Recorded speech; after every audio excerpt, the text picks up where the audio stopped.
आपका नाम और परिचय? मेरा नाम अनीता रानी है। मिर्ची लाल समोसा के नाम से सत्यम कॉम्प्लेक्स मेरी दुकान है। कौन से एरिया में? Satyam complex opposite Toyota service station पड़ता है, बोपल ब्रिज के पास।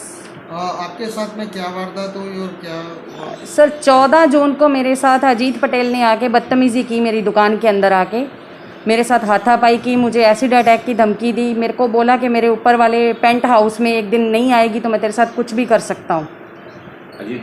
अजीत पटेल वहाँ पे दारू का सप्लायर है, वो दारू बेचता है और वो उसकी लुक्खागिरी गुंडागर्दी शरेआम चलती है वहाँ पे, और पूरा कॉम्प्लेक्स उससे डरता है, कोई आवाज़ नहीं उठाता। उसके पहले उसने मेरे साथ 18 दिसंबर को भी उसने मेरे साथ वारदात की थी, उसकी एफआईआर की कॉपी मेरे पास है, और इस बार मेरी एफआईआर भी पुलिस नहीं ले रही है। ये एफआईआर की कॉपी है मेरे पास पहले वाली, और अब मैं इनवर्ड कॉपी डीजीपी ऑफिस में दे के आई हूँ। मैंने अब की बार मैंने ये इस बार की वारदात की पूरी मैंने सीसीटीवी फुटेज है मेरे पास, फ़ोटोज़ हैं, लेकिन मेरी कोई सुनवाई नहीं हो रही है। प्रशासन के आगे मैं पूरी गुहार लगा रही हूँ कि मेरी ये सुनवाई की जाए। मेरी दुकान में आके तोड़ फोड़ करके गया, मेरे साथ बदतमीज़ी करके गया। ये मैडम खुद पीएसआई श्रुति आई है साथ में अपने स्टाफ के, उन्होंने देखा है 1 किलोमीटर तक मेरे को रोड पे दौड़ाया गया है, लेकिन मेरी कोई सुनवाई नहीं हुई। ये अपने 10-15 आदमी लेके मेरे पीछे सड़क पे दौड़ा है शरेआम, और उसका सीसीटीवी पीएसआई श्रुति मैडम ने खुद मंगवाया है। रात को 12 बजे के करीब की बात है। ये मैडम पीएसआई श्रुति मेरी शॉप में आई हुई है। ये अजीत पटेल की एंट्री भी है मेरे पास। ये उसने मेरे साथ वहाँ पे तोड़ फोड़, मेरी दुकान पे जब बदतमीज़ी की है तब की तोड़ फोड़ की। ये देखो कुर्सियाँ फेंक रहा है, तब की है। लेकिन अब की बार मेरा कोई एफआईआर नहीं ले रहा है वहाँ पे, प्रशासन मेरी कोई सुनवाई नहीं कर रहा है। मैंने ऊपर तक हर जगह पे अपनी, आप जब फरियाद करने गए तो आपको क्या बोला गया? यानी बस यही बोला जा रहा है कभी कल आओ कभी आ जाओ, ऐसा ही बोल के सुनेंगे करेंगे ये करके। बस 1 महीना हो गया सर, अभी तक कोई सुनवाई नहीं है मेरी वहाँ पे।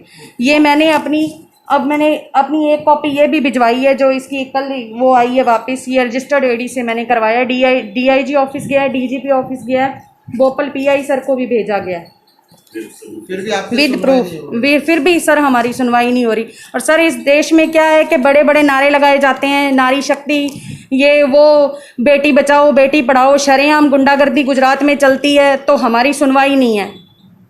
तो आप पे जो हमला हुआ उसका कोई आपके पास सीसीटीवी एविडेंस? हाँ जी सर, मेरे पास सीसीटीवी का मैंने अपना रिकॉर्ड, कल मैंने सर कॉपियाँ सब, ये फ़ोटोज़ की रिकॉर्डिंग सब, सीडी की रिकॉर्डिंग बाकायदा अपनी ये एफआईआर के साथ लिख के दिए कि मेरी एफआईआर लो। ये मैंने एडी की, रजिस्टर्ड एडी की थ्रू, लेकिन फिर भी अभी तक हमें कोई रिस्पांस नहीं आया इसका भी। उसकी मेरे पास प्रूफ आ गया है जो मैंने उनको एडी भेजा, ये रहा। उसमें ये फ़ोटोज़ हैं सर, सारी फ़ोटोज़ हैं, सीसीटीवी फुटेज है। पहले तो ये कहते थे कि कोई प्रूफ नहीं है आपके पास, अब तो हम प्रूफ भी दे रहे हैं, बाकायदा वो मेरी दुकान पे आ रहे हैं, उसका प्रूफ भी दे रहे हैं सर हम। आप क्या चाहते हैं? सर हम तो न्याय चाहते हैं।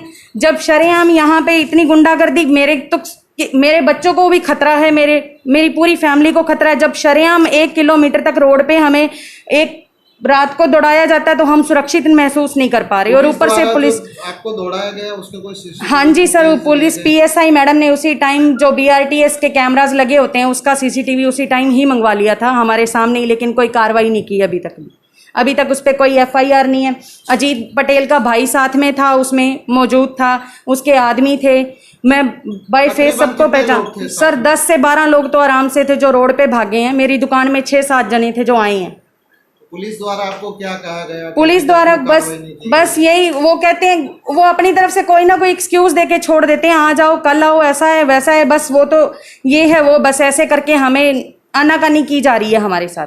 आप और क्या चाहते हो हमारे सर चैनल के माध्यम से? क्या सर मैं आपके चैनल के माध्यम से ये चाहती हूँ कि मुझे अब मीडिया के द्वारा मुझे सुरक्षित करवाया जाए, प्रशासन मेरी गुहार को सुने कि एक लेडीज़ जो इतनी परेशान है, बाहर से आके बिजनेस करके छोटा सा बैठी है, उसके एक बिजनेस को उन्होंने आज सर 1 महीने से मेरी दुकान तब से बंद है, मेरी दुकान भी उन्होंने मेरी खोलने नहीं दी है। पूरे वहाँ पे अपने आदमी जमा करके बिठा के रखे हुए हैं। मैं आज वहाँ पे सुरक्षित महसूस नहीं करती हूँ। मेरी दुकान को खुलवाया जाए, मेरे बिजनेस को वाइंड अप क्यों करवाया गया और मुझे सुरक्षा प्रदान की जाए और मेरा FIR लिया जाए। यानी आपके कहने के मुताबिक आप जो एक फूड का दुकान चला रहे हो, छोटे से रेस्टोरेंट चला रहे हो, और जबकि एक दारू बेचने वाले बंदे की वजह से आपका बिजनेस बंद है। हाँ जी सर, उसी की वजह से बंद है सर। आज मैं यहाँ से 5-6 साल से यहीं पे वोपल में हूँ, ठीक है, अहमदाबाद में। मैं अपना शांति से काम कर रही थी, मेरे साथ कभी ऐसी कोई प्रॉब्लम नहीं आई थी। यहाँ पे आने के बाद ही सर मेरे साथ इसने ये पता नहीं, मैं तो इसको जानती भी नहीं थी ये कौन है, कहाँ से आया ये बीच में, और मुझे पता चला ये दारू का सप्लायर है। मेरे को लोग, मुझे पुलिस तक सब हर कोई यही बात कहते हैं कि पीछे हट जाओ आप लोग भी। मैं मेरे साथ आके कोई बदतमीजी करे, मेरी दुकान में घुसे, मुझे बोले कि मेरे ऊपर पेंट हाउस में आ जा, मैं तेरे ऊपर एसिड डाल दूंगा, नहीं तो मुझे तू धंधा करने दे तेरी दुकान में से दारू का। मुझे ये कहा जा रहा है कि तू कॉम्प्रोमाइज़ कर। किस लिए सर? कि हम बाहर के लोग हैं, इसीलिए हमें ये कहा जाता है कि आपको ही कॉम्प्रोमाइज़ करना पड़ेगा।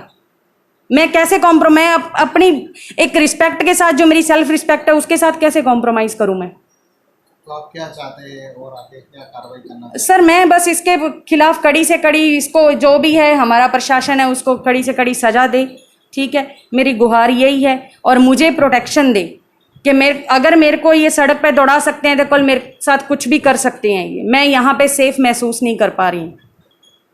तो आप दुकान भी खोल पाओ अगर पुलिस हाँ जी, हाँ जी सर, हाँ जी, मैं अपनी दुकान शांति से मैं अपना बिजनेस कर पाऊँ, और ये लुक्खागिरी जो ऐसे कर रहे हैं इनके ऊपर सख्त कार्रवाई बननी चाहिए। मैं मीडिया के थ्रू ये गुहार लगाती हूँ कि कल मेरी फैमिली के साथ या मेरे साथ कोई भी घटना घट जाती है, कोई हादसा होता है, तो उसका सीधा पुलिस प्रशासन और अजीत पटेल जिम्मेवार होगा। मेरे छोटे छोटे बच्चे हैं, मेरे साथ या मेरे बच्चों या मेरे परिवार के साथ कोई भी घटना घटी तो उसका सीधा प्रशासन और अजीत पटेल जिम्मेवार है, क्योंकि मेरी अभी तक कोई सुनवाई नहीं की गई है। तो मैं यही बस चाहती हूँ कि मैं